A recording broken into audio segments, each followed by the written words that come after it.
Oi. Primeiro, a gente gostaria de agradecer pela disponibilidade, paciência, pela prontidão em estar aqui conosco. Que todos os CAPs aqui em Campinas, diferente de outras cidades é gerido pelo setor de saúde da prefeitura. Em Campinas é gerido pelo Cândido Ferreira. Então, também grandes instituições aí que eu fui passando, também é algo que eu me orgulho, que eu me esforço bastante aí. E você me trouxe algumas falas que me levantaram algumas questões, né? Em primeiro lugar, eu gostaria, por favor, se você puder, contextualizar um pouquinho, que você traz assim, nas outras cidades, os CAPs são geridos pela saúde pública, né, pelo setor de saúde pública do município, e aqui é gerido pelo Cândido Ferreira. Acredito que para nós a compreensão do que é e do que significa o Cândido Ferreira até é boa, mas pensando no nosso público que vai assistir, se você puder contar um pouquinho o que é o Cândido Ferreira, o que foi e o que é, bem resumidinho, porque eu sei que a história dele é maravilhosa e extensa, mas se você puder só contextualizar assim, o que significa ser gerido pelo Cândido Ferreira? Uhum. Eu só busquei aqui o ano para ter certeza, foi por volta de 1920, então. O Cândido Ferreira foi um hospital psiquiátrico que surgiu aqui em Campinas, mas já diferente, não como outros contextos que a gente viu em hospitais psiquiátricos como Barbacena, Juqueri, não era isso. Né? Aqui, o Cândido, né, outros psiquiatras aí já tinham um olhar diferente, um olhar para a reinserção, um olhar humanizado do paciente. Então, o Cândido não tem uma história assim das práticas que foram pesadas em outros lugares, tá? Existiu sim, né, como um hospital psiquiátrico, tinham coisas que hoje a gente, né, não estaria dentro dos direitos humanos, por exemplo, a gente tinha uma ala das pessoas que ficavam sem roupas, nuas, então isso já não é uma coisa, né, legal. Mas tinha um outro olhar deles, né, isso hoje continua sendo a sede lá em Sousas, é um espaço gigante, que é como se fosse ali uma fazenda, né? Um pedaço de uma fazenda. Então, eles eram muito livres para estar no pavilhão onde eles estavam, para transitar de um pavilhão para o outro. Eles não tinham não era tão duro, assim, tão rígido as questões, por exemplo, de eletrochoques, tinham um sentido quando fosse fazer, não era da forma que a gente viu em outros hospitais e outras atrocidades. Então, ele já surge como uma instituição mais humanizada, já combatendo aí muitas coisas. E quando, né, isso foi em 1920, quando a gente vem na luta antimanicomial, quando vem a reforma, né, psiquiátrica e vem o SUS, isso vai se estabelecendo. Então, quando a gente vai estabelecendo os CAPs, enfim, toda a rede da saúde mental, o Cândido entra nisso, né, já muito forte, já com muitos pacientes, né, se colocando à disposição de estar à frente disso. Então, hoje, a verba do Cândido é da prefeitura, como todas as cidades, mas o Cândido tem essa missão de gerir tudo isso, né, da forma, dos valores do Cândido. Né? Então, que é já muito diferente, já era muito mais humanizado do que a gente via em outros lugares, e foi cada vez mais melhorando esse olhar. Perfeito. Eu acho válido aqui a gente trazer para quem nos ouve, nos assiste, uma perspectiva histórica sobre o que é a loucura e o que é o manicômio, de uma forma muito sucinta, muito generalista, o que foi e o que é, bem resumidinho, porque eu sei que a história dele é maravilhosa e extensa. Mas se você puder só contextualizar assim, o que significa ser gerido pelo Cândido Ferreira? Uhum.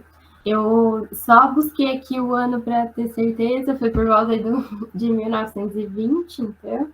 O Cândido Ferreira foi um hospital psiquiátrico que surgiu aqui em Campinas, mas já diferente, não como outros contextos que a gente viu em hospitais psiquiátricos como Barbacena, Juqueri, não era isso. Né? Aqui, o Cândido, né, outros psiquiatras aí já tinham um olhar diferente, um olhar para a reinserção, um olhar humanizado do paciente. Então, o Cândido não tem uma história assim das práticas que foram pesadas em outros lugares, tá? Existiu sim, né, como um hospital psiquiátrico, tinham coisas que hoje a gente, né, não estaria dentro dos direitos humanos, por exemplo, a gente tinha uma aula das pessoas que ficavam sem roupas, nuas, então isso já não é uma coisa, né, legal. Mas tinha um outro olhar deles, né, isso hoje continua sendo a sede lá em Sousas, é um espaço gigante, que é como se fosse ali uma fazenda, né? Um pedaço de uma fazenda. Então, eles eram muito livres para estar no pavilhão onde eles estavam, para transitar de um pavilhão para o outro.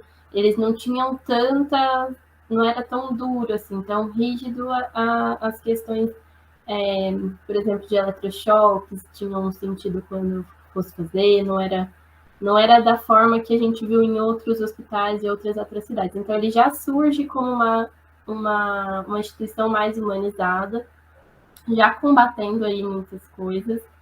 E quando, né, isso foi em 1920, quando a gente vem na luta antimanicomial, quando vem a reforma, né, psiquiátrica e vem o SUS, isso vai se estabelecendo. Então, quando a gente vai estabelecendo os CAPs, enfim, toda a rede da saúde mental, o Cândido entra nisso, né, já muito forte, já com muitos pacientes, né, se colocando à disposição de estar à frente disso. Então, hoje, a verba do Cândido é da prefeitura, como todas as cidades, mas o Cândido tem essa missão de gerir tudo isso, né, da forma, dos valores do Cândido. Né? Então, que é já muito diferente, já era muito mais humanizado do que a gente via em outros lugares, e foi cada vez mais melhorando esse olhar. Perfeito. Eu acho válido aqui a gente trazer para quem nos ouve, nos assiste, uma perspectiva histórica sobre o que é a loucura e o que é o manicômio, de uma forma muito sucinta, muito generalista. Inclusive, convido as meninas que queiram, né, complementar essa minha fala, mas que é isso, a sociedade não sabia lidar com as questões, as demandas psicológicas, né, psicopatológicas especialmente. Então, institucionalizava-se, né, não sabemos lidar com, vou usar aqui o termo, né, que utilizava, né, com os loucos, e o que fazia? Colocava dentro de muros, né, essas instituições eram os manicômios. O intuito era, sim, de cura. Eu acho que nunca foi um intuito era de segregação, mas era os médicos que ali atuavam eram médicos, não eram psicólogos. Eles buscavam aplicar tratamentos que naquele contexto sócio-histórico fazia sentido para eles. Mas era uma visão totalmente que hoje nós enxergamos como deturpada, né? como não condizente com o manejo de um ser humano, não coerente. Então, mas eu acho que é válido a gente sempre fazer esse contexto sócio-histórico em que estávamos inseridos. Mas crescemos. Se crescemos, evoluímos.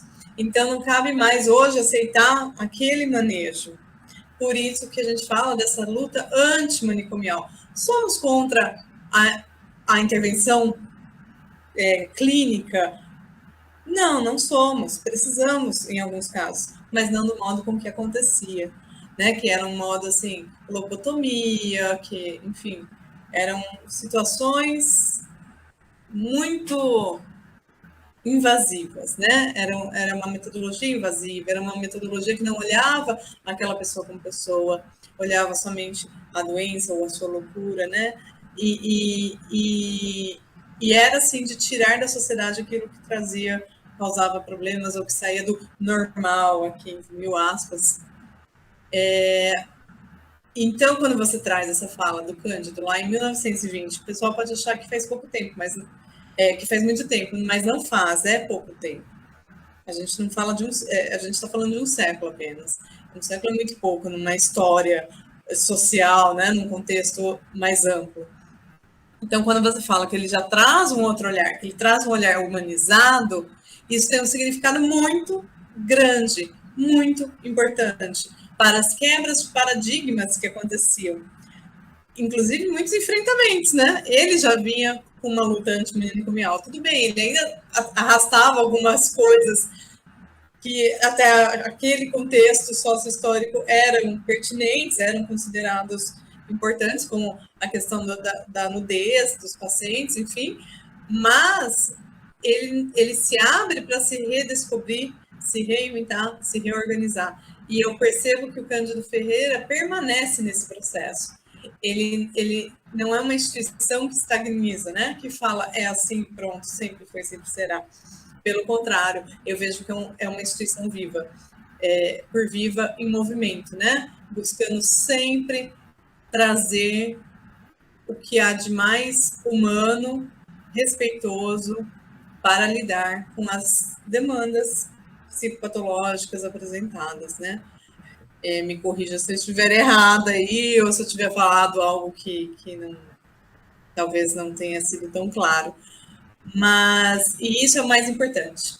Então, quando o Cândido rege, administra, gere, em conjunto com a saúde pública municipal, os CAPs, ele não está só falando de dinheiro, de falar, você vai pegar essa verba para isso, essa verba para aquilo. Ele está falando de concepção, de conceito, de humanização para além desses muros do Cândido Ferreira, para a saúde psicomental de toda a cidade, de todo o município. Certo? É para aí, Lu? É isso mesmo. Eu posso pegar mais tarde para vocês que eu tenho um material sobre isso de quantos, né, de quantitativo, porque eu não vou saber falar para vocês agora certinho, mas a gente tem em Campinas, então, CAPS AD, de álcool e drogas, a gente tem CAPS IJ 2, esse eu sei que são dois, que são dois só, que é infanto juvenil, temos os CAPS 3, muitos alguns, e temos os centros de convivência, temos as casas de oficina, né? Temos outros serviços a não ser o CAPES, que também é gerido pelo Cândido, porque também faz parte da rede, né? Da RAPS aí de atenção psicossocial. Então, ele gera muitas coisas, né? Não só os CAPES. Tem CAPES, então, aqui em Campinas a gente tem o AD, o 3, muitos, e a gente tem o IJ, o Centro de Convivência, e a gente tem o NOT, a Casa das Oficinas, que são onde os pacientes vão fazer, através de oficinas, né, de trabalho mesmo, aprender um ofício, trabalhar, receber por isso, e vender, enfim, fazer todo esse processo reinserindo ele na sociedade. Então, é desde o começo, né, até a ponta de reinserção social é que o Cândido trabalha. Eu acho isso bem grandioso. Né? Eu acho que a gente pode considerar essa questão da busca pela reinserção na sociedade, né, desse paciente que por um momento ele teve que se afastar, assim, como parte do tratamento, uma das principais conquistas, né, do movimento de luta antimanicomial. Você enxerga outras conquistas que você considera, assim, muito importantes para essa mudança de paradigma mesmo dessa questão da luta antimanicomial? Eu queria voltar um pouquinho pensando no modelo que a gente fala do modelo hospitalocêntrico manicomial mesmo, né? Que foi, para a gente entender esse contexto,